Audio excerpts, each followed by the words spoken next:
South Africa's ambassador to the U.S. has arrived home after being expelled by the Trump administration.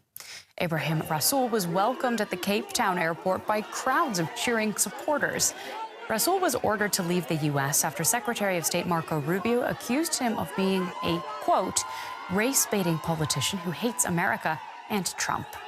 Now, the veteran anti-Apartheid activist had said Trump's political movement was white supremacist in nature. And here is what Ebrahim Rasool told his supporters in Cape Town. It was not our choice to come home, but we come home with no regrets. I want to say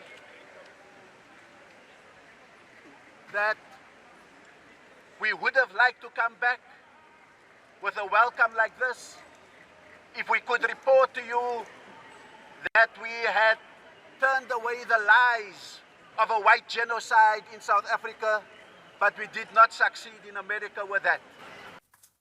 For more, let's bring in DW's correspondent Thuso Khumalo, who joins us from Johannesburg with the very latest. For starters, can you just remind our viewers what events have led up to Ambassador Ebrahim Rasool's expulsion from the United States? The trigger point was a webinar that was held online, and in that webinar, Ebrahim Rasool was one of the panelists there. And in that, his comments, he said Trump was trying to impose supremacism here in South Africa, but literally saying he's trying to impose the power of the minority white Afrikaners on the majority South Africans, saying that is not the right thing to do. It seems that became the trigger point because immediately that webinar became public, his comment was public. Then you had the Secretary of State in the U.S., Marco Rubio, tweeting that Ambassador Rasool is no longer welcome in America because he hates Americans and he hates, of course, President Trump.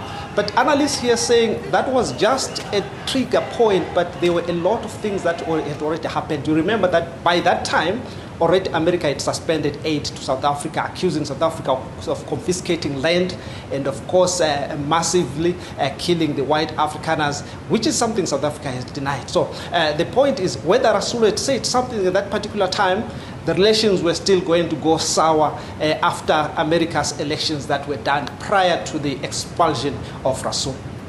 So we've just seen footage of cheering crowds welcoming Rasool back to South Africa. Can you tell us more about how he's been received on his return home? South Africans have given him a heroic welcome. If you look at the crowds, hundreds gathered at the Cape Town International Airport, cheering him as a brave man, as a man who has stood to America, as a man who has said the truth, saying whatever he has said, he has not lied.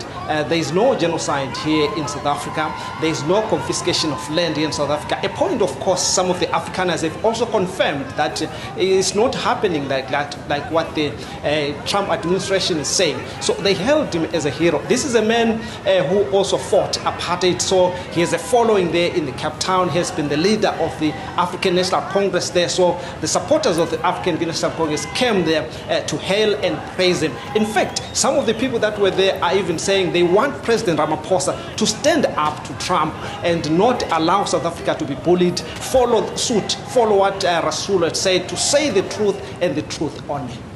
Well, thank you so much. That is our correspondent in Johannesburg, Thuso Khumalo.